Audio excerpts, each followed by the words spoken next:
Every morning I woke up to the sound of the alarm at 6:30, knowing that the day ahead would be filled with familiar tasks. Life with Jake, my husband, was stable and predictable. We lived in a cozy house on a quiet street in Boston, where the neighborhood knew each other well. Our evenings were spent together over dinner, discussing our future plans. But deep inside, I felt like something was missing. Something essential was slipping through my grasp of happiness. When my younger brother Oliver decided to stay with us for a few months after finishing college, I didn't anticipate how much our lives would change. Oliver had always been the life of the party. His energy and cheerfulness were contagious. I was happy that I could spend more time with him, help him adjust to adult life, and enjoy his stories from his college days. The first few days passed peacefully. We cooked dinner together, strolled through the park, discussed the news and our plans. Oliver talked about his dreams of opening his own cafe, inspiring me with his passion and confidence. His presence in the house added freshness and joy to our evenings. But I couldn't help but notice how often he smiled at me, how his gaze lingered on me a little longer than usual. One warm summer evening, we decided to have a barbecue in the backyard. Jake was busy with work, but still managed to keep up with the conversations and hot jokes over the phone. Oliver and I took care of the food preparation, then spread out a blanket and sat on the terrace, enjoying the sunset. The sunlight played on his face, making him even more attractive. We laughed, shared stories, and I felt something warmer than just familial affection beginning to grow inside me. Gradually, I found myself thinking about Oliver more and more often. His laughter, his eyes, his caring nature. These things started to take up a significant place in my heart. I tried to deny these feelings, convincing myself that it was just a temporary emotion brought on by his presence. But with each passing day, they grew stronger, leaving me in a state of inner conflict. One evening, when Jake was working late due to an urgent project, Oliver and I were left alone at home. We were sitting on the terrace discussing his future plans, when suddenly he turned to me and said, "Mia, you've always been a role model for me. I admire you more than words can express." His words took me by surprise. I felt my heart start to race, and for a moment, I was speechless, trying to understand what he meant. Embarrassment and growing tension hung in the air between us. The night fell over our house, leaving us both deep in thought. After that evening on the terrace, everything around me seemed the same. But inside, everything had changed. With each day spent near Oliver, the sense of unease grew stronger. Our conversations were just as easy and casual, but now every interaction was filled with invisible tension. I tried to remain calm and pretend that everything was within the bounds of normalcy. But I knew that wasn't true. Oliver started spending more and more time with me. He offered to help with household chores, accompanied me on errands, and I couldn't help but notice how often he sought my gaze. Every time our eyes met, I felt something that made my heart beat faster. I kept telling myself that it was all just a product of my imagination, that I was misinterpreting his gestures. But with each passing day, it became harder and harder to ignore these feelings. One morning, after Jake had left for work, Oliver suggested we go to the beach. The day was warm, and I thought it would be a good opportunity to relax and distract myself. We chose a small, secluded beach where there were hardly any people. After laying out a towel on the sand, we sat down next to each other, and I felt that strange and dangerous attraction between us flare up again. "Sometimes I feel like running away from everything and starting over," Oliver said, gazing at the horizon. His words echoed within me. I had no words, and I remained silent, but his look said everything. I knew that he felt the same way I did. We sat in silence, listening to the waves crashing against the shore.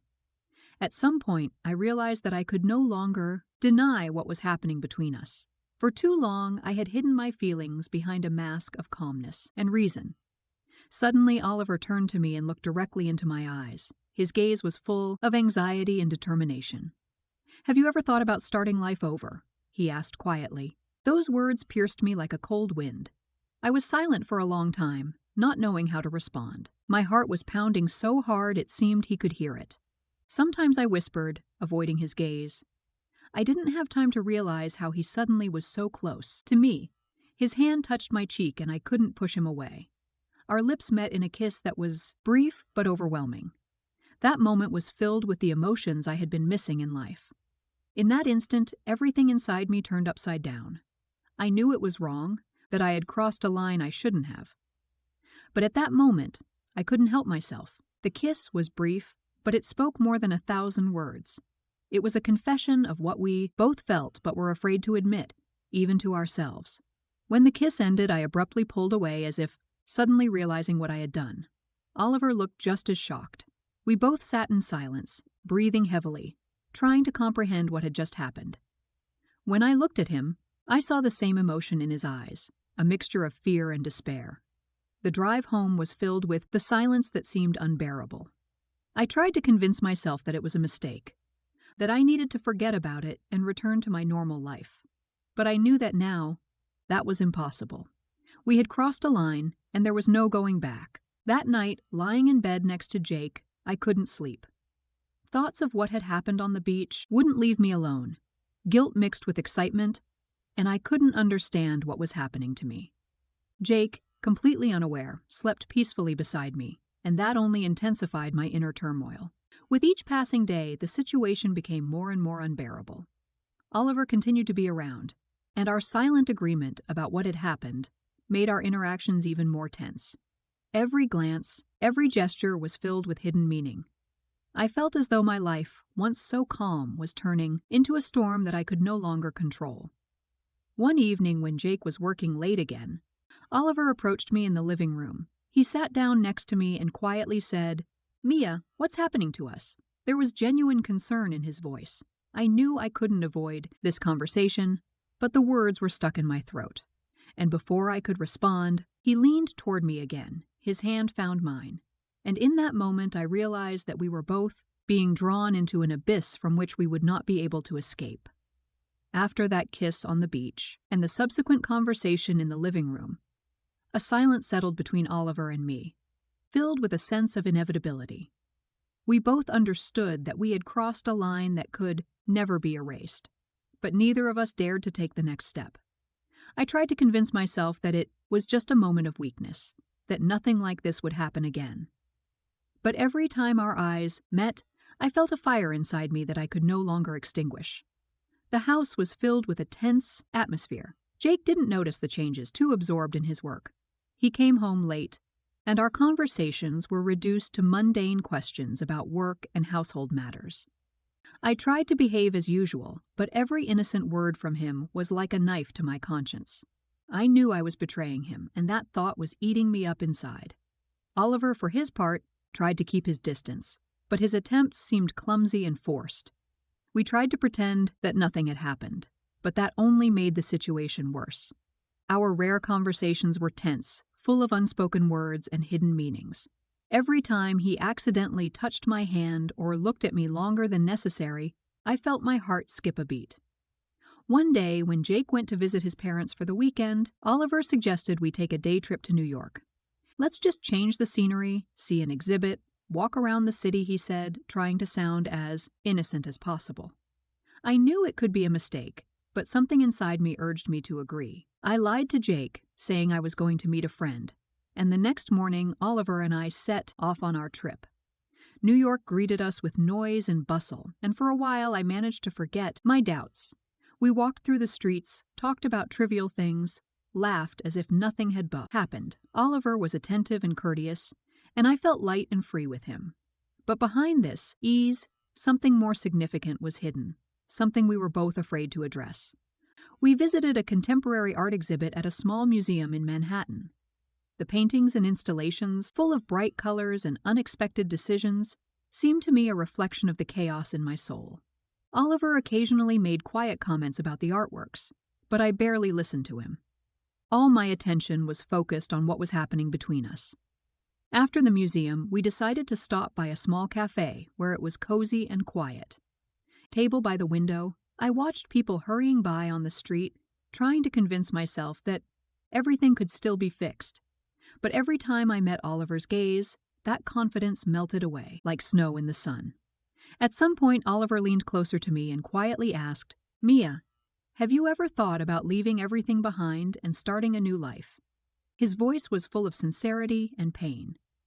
At that moment, I realized that we were standing on the edge of a precipice. I felt tears well up in my eyes but held them back. Sometimes, I whispered barely audibly, looking away. I could no longer look him in the eyes because I knew that if I did, I wouldn't be able to hold back my feelings. Oliver remained silent, and his silence spoke louder than any words. We returned to Boston late in the evening. The house greeted us with silence and dim light. Jake hadn't come back yet, and I felt relieved. But at the same time, the guilt inside me grew stronger. I tried to convince myself that everything could be stopped, that this day meant nothing. But as soon as I entered the house, I felt that everything would be different from now on. Oliver followed me into the house, and as I was about to say goodbye, he suddenly stopped at the door and quietly said, "Mia, I can't pretend anymore. I need to know what you feel." His voice trembled, filled with pain, and I realized that I could no longer hide behind a mask. I slowly turned to him, feeling something inside me break. "Oliver, I began, but the words got stuck in my throat. I knew that if I said anything, it would destroy everything completely. But staying silent was impossible, too.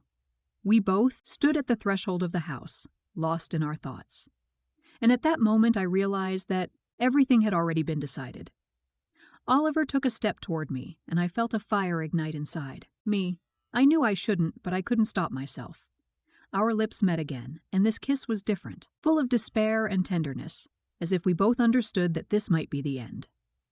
After that evening in New York, after that kiss at the doorstep, my entire life began to crumble, with relentless speed.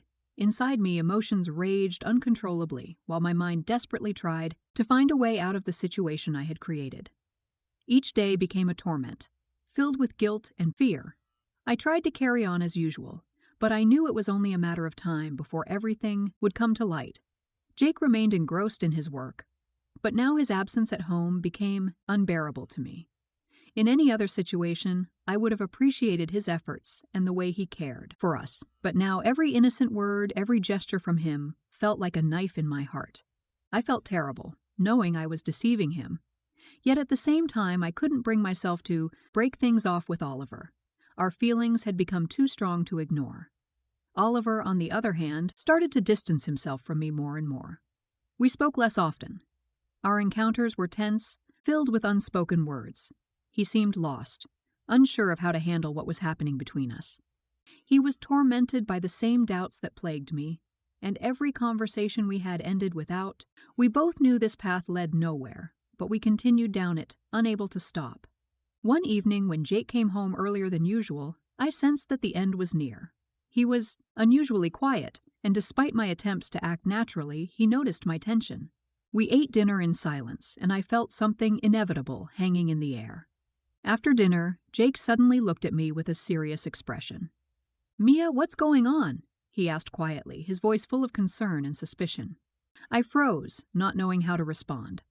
My heart was pounding so hard that it seemed he must have heard it. "Nothing? Everything is fine?" I tried to lie, but even I could hear how unconvincing it sounded. He didn't take his eyes off me, and I knew I couldn't hide any longer. "Mia," his voice was filled with pain. "I know something is going on. You've changed, and I can't ignore it anymore." I froze, realizing the moment of truth had arrived. The words were stuck in my throat, and I understood that I could no longer hide the truth. Jake deserved to know what was happening, but the fear of his reaction paralyzed me. Inside me, there was a brutal struggle between the desire to tell the truth and the fear of destroying what little was left. "Jake," I began, trying to find the right words. I made a terrible mistake." His face turned pale, and I saw his eyes fill with fear. "What do you mean?" he asked, his voice trembling. I took a deep breath, trying to muster all my courage.